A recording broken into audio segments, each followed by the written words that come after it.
Bonjour à toutes et à tous, bienvenue dans cette nouvelle édition de Rencontre. Voilà, un homme a disparu, un homme qui habite à Hong Kong.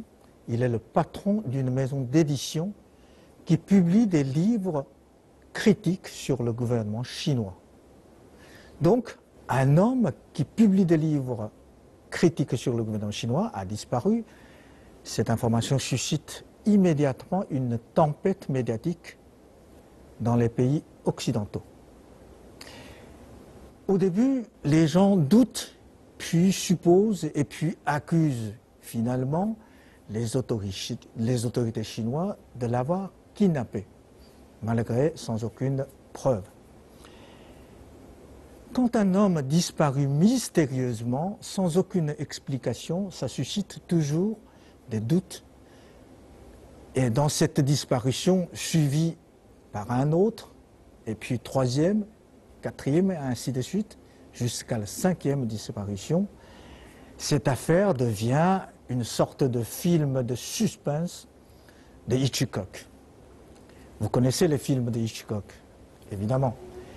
Et dans tous les films de Hitchcock, il y a toujours une fin qui surprendra tout le monde. Bon, suppose ce film suspense réel, quelle est la fin qui va nous surprendre? Je laisse prolonger encore quelques secondes le suspense. Avant de commencer notre discussion avec mes deux invités sur cette affaire, je vous invite à regarder ce reportage pour connaître cette fin surprenante. L'année 2016 venait à peine de commencer que les médias hongkongais et occidentaux, notamment français et anglais, s'emparaient d'une étrange affaire, la mystérieuse disparition de 5 employés de Mighty Current, une célèbre maison d'édition de Hong Kong connue pour publier des livres critiques à l'égard de la Chine. Très rapidement, les autorités de Beijing allaient devenir la cible d'un véritable tir de barrage de la part des médias internationaux.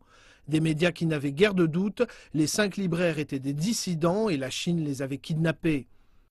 Mais il y a quelques jours, l'affaire a connu un retournement des plus inattendus.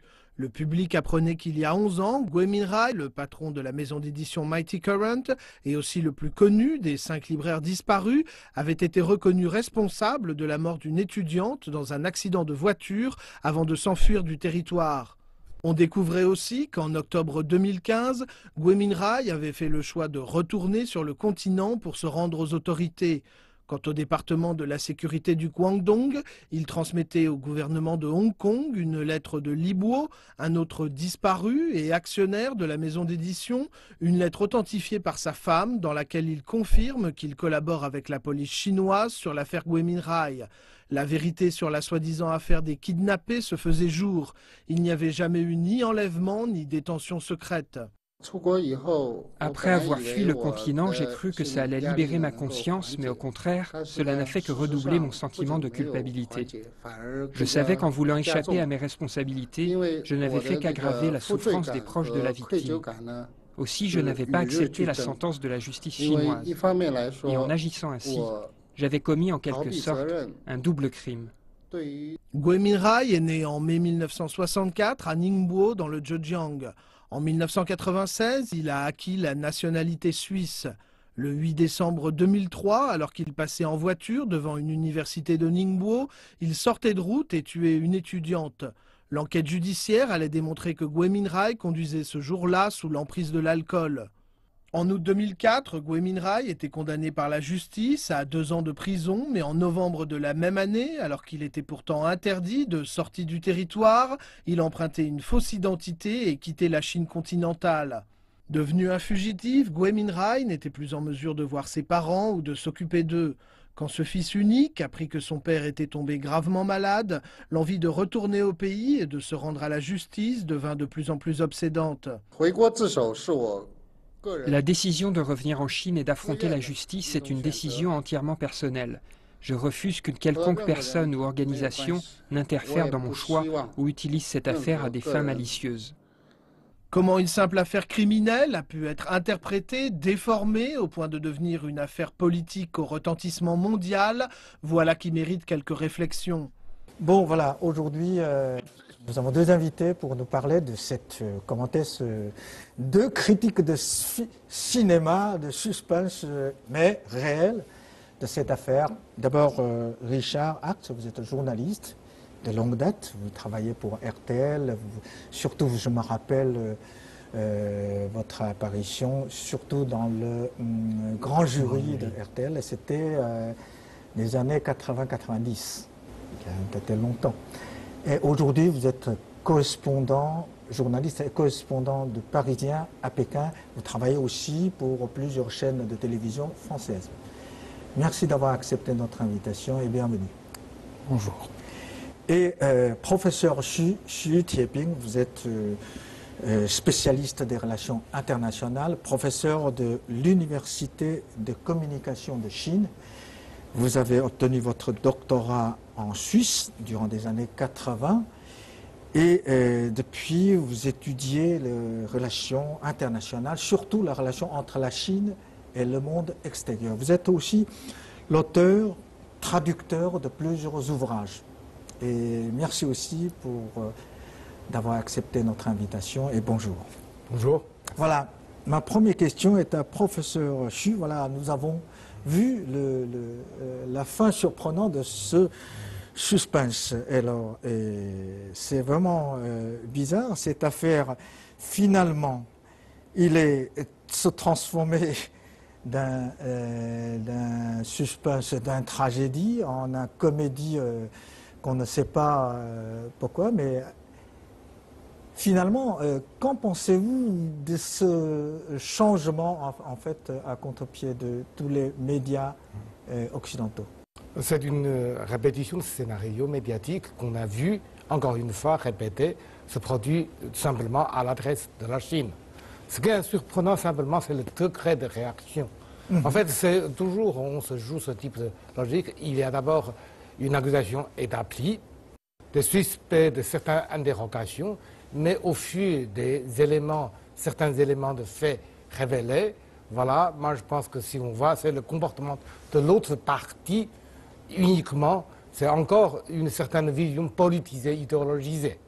En fait, c'est essentiellement sur là, c'est qu'on confirme certaines conceptions, accusations, et en négligeant tous les éléments, disons, finalement, c'est un procès, disons, ordinaire de criminalité. C'est là que, je dirais, à la fois surprenant et parfois assez banal, surtout, disons, typique chez les médias occidentaux. On a déjà connu ça depuis longtemps, mais cette affaire qui se transforme d'une affaire politique en réalité une affaire criminelle, ça me rappelle des leçons qu'on a reçues à l'école du journalisme. Nous sommes tous journalistes, nous sommes enseignés, disons que la nature de l'information, ce n'est pas quand un chien mordre l'homme, c'est l'inverse. Si l'homme mord un chien, ça devient une information, n'est-ce pas? Alors je me pose la question, le moment de la disparition, tout le monde en parle dans les médias occidentaux, et maintenant, quand l'affaire est renversée, quand l'affaire devient une affaire banale criminelle, on en parle beaucoup moins. Pourquoi? C'est vite dit, il y a quand même des papiers qui s'interrogent, dans la presse française en tout cas. Hein. Oui. On ne comprend pas très bien ce qui s'est passé en fait. Si c'est vraiment ce qu'on nous dit, une affaire de passants renversés par une voiture, que derrière toute cette affaire Gui Minhai, il y a une mort d'une étudiante de 19 ans. Donc il y a quelque chose là. Est-ce que c'est vraiment ça? En plus, les confessions de Gui Minhai sont un peu surprenantes. On est embarrassé devant. Dans quelles conditions est-ce qu'il a fait ces déclarations? Où se trouvait-il? Est-ce qu'il est libre ou pas de parler comme il le fait à la télévision? Et puis il y a cette bizarrerie aussi. Il est de nationalité suédoise, il a la nationalité suédoise, et il demande à la Suède de ne pas s'occuper de son affaire. On ne comprend plus très bien où on en est en fait. Oui. Et c'est pour ça, je pense que la presse française s'est pas tellement intéressé à la deuxième phase de cette affaire.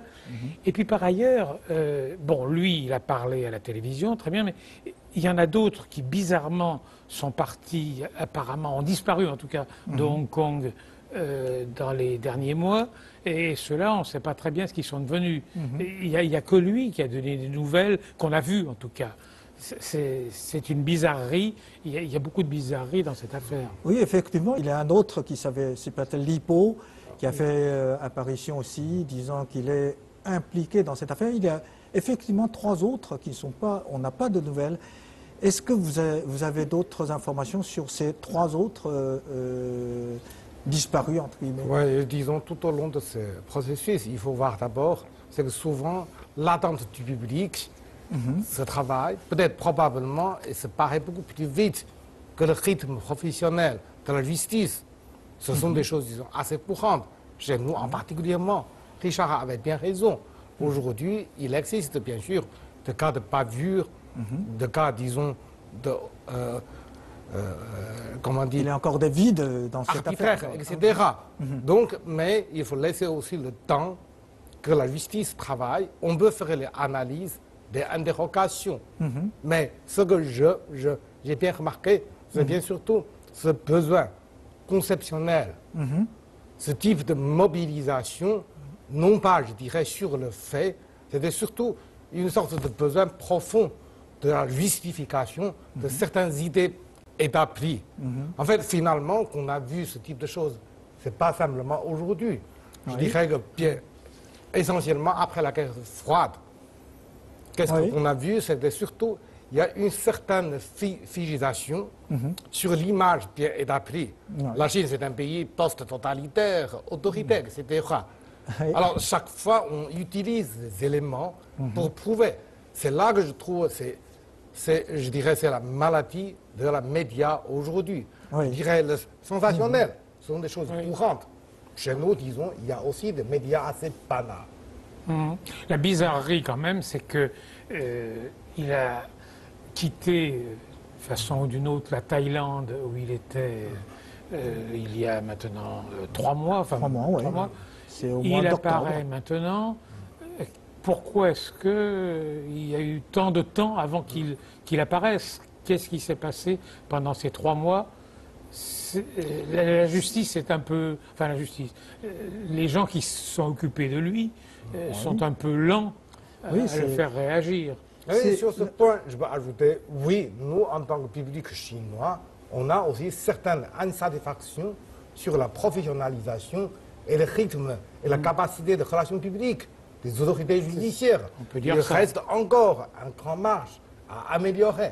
N'empêche pas, quand je dis que ce que je le dis, c'est le degré de politisation ou idéologisation dans l'image établie, préjugée. C'est là, c'est le nœud de question. Mais au moins, il y a une chose qui devait être claire, c'est que cet homme, c'est un fugitif qui a une affaire criminelle sur son dos. Donc ce n'est pas... Il est kidnappé à cause de ça, c'est un peu inimaginable. Je me rappelle que lors de la guerre froide, à cause de 2 superpuissances, l'Union soviétique, qui kidnappe quelquefois, très souvent même, des opposants politiques, mais ce n'est pas la façon d'agir du gouvernement chinois. Jamais il n'y a aucune affaire de kidnapping comme ça. Mais pourquoi les médias occidentaux croient toujours que le gouvernement chinois kidnappe des opposants? C'est-à-dire que là, encore une fois, il y a quelque chose d'extrêmement étrange, c'est qu'il n'est pas le seul, ce libraire, Gui Minhai, à avoir disparu à peu près en même temps. C'est à peu près 5 personnes de la maison d'édition qui disparaissent. C'est un peu surprenant quand même. Et on a l'impression, je ne sais pas ce qu'il y a derrière, vraiment. Je ne sais pas qui les a... Vous dites que ce n'est pas l'habitude en Chine. Il n'y a jamais eu une affaire. Oui, c'est pour ça que c'est peut-être que ce n'est pas du tout la police chinoise qui les a enlevés. Peut-être que c'en est d'autres. Peut-être que c'est très mystérieux. Moi, ce serait plus facile de parler de tout ça s'il y a un procès et qu'on voit à la fin où on en est. Mais là, actuellement, il y a beaucoup d'écrans de fumée, beaucoup de mystères dans tout ça. Vous avez utilisé l'écran de fumée, je me rappelle une dépêche de l'AFP, il écrit, et effectivement, écran de fumée, il a dit, écran de fumée pour les uns, aveu sans valeur pour les autres. Des défenseurs des droits de l'homme ont dénoncé lundi la sidérante confession filmée en Chine d'un libraire de Hong Kong disparu depuis plusieurs mois. Je comprends qu'on dise ça. Mais en réalité... C'est sidérant, effectivement. Alors, mais en réalité, c'est une façon d'agir courante en Chine. Est-ce que, professeur Xu, en réalité, il y a beaucoup d'affaires des Chinois en Chine. Ils sont condamnés pour une telle ou telle crime. Ils sont confessés à la télévision. C'est peut-être pas très courant en Occident, mais très courant en Chine. Oui, effectivement, souvent, c'est que le public a la raison de poser d'interrogations devant certaines affaires. En fait, les Chinois veulent voir, entendre les gens concernés qui disent. Et il existe aussi des cas, par exemple, la police ou la justice utilise certaines pressions non autorisées excessivement. Il y a des cas de bavure, ça existe. Sur ce point, je dirais oui, le média a la raison de poser l'interrogation. Mais l'essentiel, c'est d'abord vigilance, prudence, notamment dans la conclusion. Ce que nous avons vu, je reviens à mes constats, c'est que souvent les gens utilisent des éléments gonflés, manipulés, non pas pour prouver la conclusion de telle affaire, mais c'était essentiellement pour justifier un constat ou un jugement politique. On pense par exemple, on peut se poser par exemple la question de Snowden, alors que les médias occidentaux, parfois il y a aussi de certaines pétitions pour, disons, la protection, etc., de Snowden, données, exil, etc. Mais l'image des Américains en tant que soi-disant le champion de la démocratie, défenseur des droits de l'homme, n'a jamais ébranlé. On accuse toujours les autres. En revanche, quand il s'agit de l'autre, c'est-à-dire entre nous et l'autre, vous voyez, une certaine labitude, une habitude, disons, classique, traditionnelle, se produit à chaque fois. C'est bien vraiment, oui, le patron tient une librairie. Moi-même, j'étais 6 fois à Hong Kong. On a visité. Ce n'est pas des choses tellement sérieuses, mais ça existe depuis des décennies à Hong Kong. Et une fois cette affaire arrivée, on pense, voilà, tout de suite, est-ce que c'est dans le but d'élimination d'une certaine maison d'édition, de publication, disons, anti-gouvernementale, etc. C'est là, c'est le alors là, toutes les hypothèses sont possibles. Voilà. Oui. Mais ça peut être des concurrents, ça peut être les services secrets. Mais je dirais ça que peut être... poser l'interrogation, c'est tout à fait normal, légitime. Mais simplement, si on voit une certaine précipitation dans les preuves et dans la conclusion, et tant chaque fois que l'autre partie a proposé des arguments, alors on dit, c'est pas sérieux, bon, on laisse. L'agence Chine Nouvelle a publié un jugement de la police de l'époque sur cette affaire. Là, il a un mort, et la condamnation aussi. D'accord. Mais que vont dire les autres? Alors, ils n'ont pas tous écrasé. Les autres qui ont disparu, ils n'ont pas tous écrasé une jeune chinoise. Oui, c'est apparemment, très mystérieux. cette affaire, il s'est enfui de la Chine, apparemment, avec une fausse pièce d'identité, etc. Effectivement, j'ai vu que Richard n'a pas très cru cette affaire, mais au moins les médias occidentaux devaient rendre compte aussi cet accident. Je vous trouve dur là quand même. Les médias, ils en ont parlé, mais ils n'ont pas insisté, faute de comprendre exactement ce qu'il y a derrière, ça c'est sûr. Et encore une fois, sur les il reste à savoir ce qui est reproché aux autres, aux autres membres de la maison d'édition. Oui, c'est... Alors, professeur, tu vois, l'échange entre vous, finalement, la confession de l'accusé n'a pas convaincu, en fait. Est-ce que vous pensez que cette affaire, en fait, si ça continue comme ça, l'image de la Chine a continué à être détériorée? Peut-être à certains degrés. Bien sûr, comme je l'ai dit dès le début, bien sûr, côté de relations publiques, une certaine rythme pour satisfaire aux besoins de savoir, c'est-à-dire le droit d'information du public. Et ça c'est je dirais, une revendication du public chinois de plus en plus renforcée. Et que pour le moment, je dirais, oui, c'est que dans son ensemble, ça reste encore au niveau insatisfait. L'essentiel, c'est l'orientation de l'évolution. Oui. Bien sûr, on doit garder toujours la prudence et la vigilance, premier. Et deuxième, je dirais aussi, c'est le rôle des médias. Probablement, ici, en Chine aussi, ou ailleurs, certains médias veulent se jouer un peu comme des juges, juges autoproclamés. Et là, moi, je pense peut-être c'est excessif. Les médias ont le droit superviser, informer, mais ça ne peut pas remplir, je dirais, le rôle de juge. Ce n'est pas Sauf seulement... si le juge prend du retard, c'est ça le problème. Il y a le rôle inversé. Il y a le rôle inversé. Ce n'est pas des choses uniquement pour la Chine ou pour l'Europe. On va un peu partout. On peut un peu partout. Bon, je vois qu'il existe une sorte de dialogue de sourds, c'est-à-dire chacun, du côté chinois, on insiste, on reconnaît que la lenteur de justice n'est pas pardonnable, mais il y a une fait.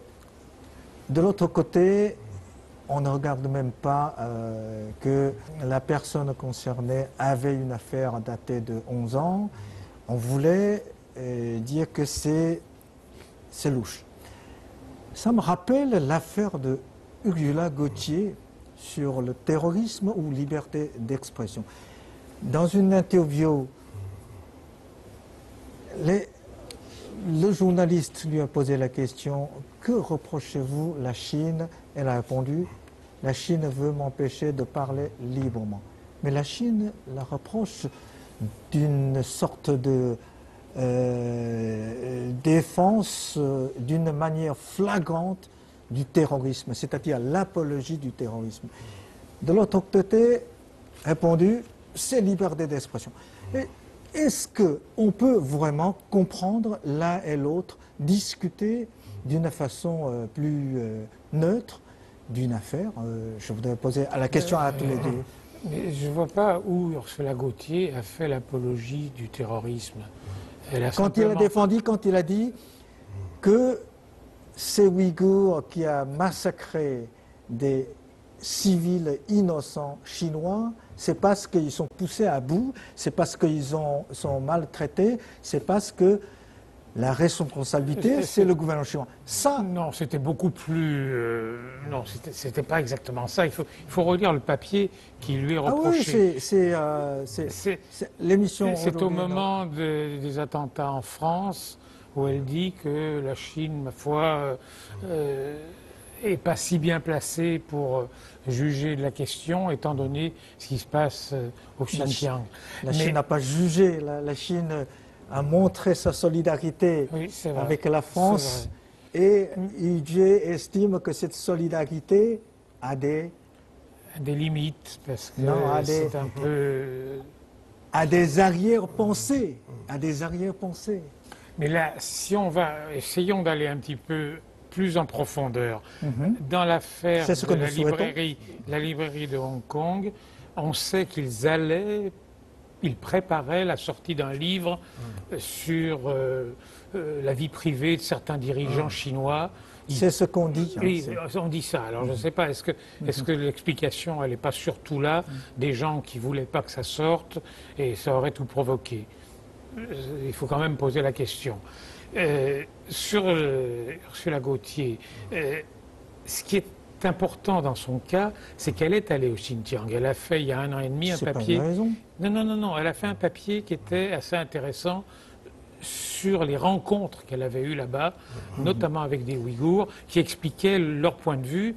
Elle connaît assez bien la question. Donc la conclusion, c'est que s'ils ont tué des innocents civils, c'est parce qu'ils sont maltraités. Je vous dis une phrase... Elle n'a pas dit exactement ça. Malheureusement, je n'ai pas pris le papier, je ne l'ai pas sous les yeux. Mais Si, il a expliqué probablement pour des raisons, ceci, cela, sans dire que... Et d'ailleurs, elle a dit que ce n'est pas lié à la Daesh, terrorisme international. Bien sûr, c'est pas cela qu'elle parlait. Elle parlait des habitants du Xinjiang qui sont Ouïghours. En fait, imaginons... Ce n'est pas une question, c'est une réponse. Malheureusement, c'est moi qui devais poser la question, mais en réalité, est-ce qu'on peut poser la question pourquoi certains Français qui sont allés à la Syrie reviennent faire des attentats? Est-ce qu'ils sont opprimés? Qu'est-ce qu'ils ont maltraité, etc. Non. Voilà. Pourquoi? Parce que, comme exemple, Kofi Annan, après le 11 septembre, il a déclaré dans le discours des Nations Unies, le 14 septembre 2001, il a dit ceci: les actes de terrorisme ne peuvent jamais se justifier, quelque raison que l'on puisse faire valoir. Mais Gauthier est en train de faire valoir de certaines raisons des terroristes. Elle ne parle pas des terroristes. Mais si. Non, elle n'a pas rencontré des gens de Daesh au Xinjiang, pas du tout. Elle parle des habitants. Vous devez le relire, l'article, vous devez le relire. Bon, ce n'est pas notre sujet. Le sujet, c'est l'affaire de librairie. Nous n'avons plus beaucoup de temps. Alors, la dernière question à tous les deux, est-ce que, comment, à votre avis, sera la fin de cette affaire? Est-ce que cette affaire, pour l'image de la Chine, pour les relations entre la Chine et les pays occidentaux, quelle est la conséquence? Voilà. Bien sûr, il y a des conséquences négatives. Mais à long terme, probablement, on a devait un renouvellement des gens de communication, des gens de journalistes, du métier, des deux côtés. Et probablement, je dirais que pour l'Occident, parfois, essentiellement, c'est une certaine maîtrisation des préjugés et des idées reçues. Et surtout sur ce type de statut que je critique beaucoup, c'est le juge autoproclamé. Quoi que vous faites, c'est mauvais. Alors pour la Chine, moi j'ai aussi certains souhaits et des critiques. On n'était plus simplement un instrument des autorités politiques. Il faut une certaine autonomie professionnelle. Et essentiellement, c'est le sens de responsabilité au-dessus des idées politiques et au-dessus des frontières politiques. Richard? Oui, ce que je pense à propos de cette affaire de Hong Kong, c'est qu'on y verra plus clair une fois que ce sera à peu près terminé. Il y a derrière tout ça la question du statut de Hong Kong actuellement, de la liberté qui peut y exister, qui parfois est différente sensiblement. C'est-à-dire les autorités juridiques chinoises ne peuvent pas aller à Hong Kong pour arrêter les gens. Mais celui qui s'est rendu en Chine, d'après... Ah ben ça, évidemment, c'est différent. Si ceux qui par hypothèse, affaire avec la justice, vont directement en Chine, ils ne sont plus dans la même situation, bien sûr. Il est condamné en Chine. Il n'est pas condamné en Hong Kong. Oui. Ça, c'est encore un exemple que les faits devaient l'emporter sur le jugement. Il faut d'abord établir le fait. Oui. Quant à l'autre affaire, quand même, on en a parlé d'Ursula Gauthier, je me demande pourquoi c'est sur une journaliste française que la sanction finalement est tombée. D'autres ont écrit à peu près les mêmes choses. D'abord, c'est différent. Il n'y a pas expédition. En fait, c'est qu'on ne donne plus la prolongation du visa il y a une sanction. C'est le deuxième, je dirais, depuis 30 ans. Le premier vise un journaliste américain. Et elle, c'est le deuxième exemple. Bon, merci beaucoup pour ce débat. Un vrai débat, il y a des confrontations des idées. Merci à tous les deux. Merci beaucoup. Et merci pour nos chers téléspectateurs aussi. J'espère que notre émission vous apporte déjà plus d'informations.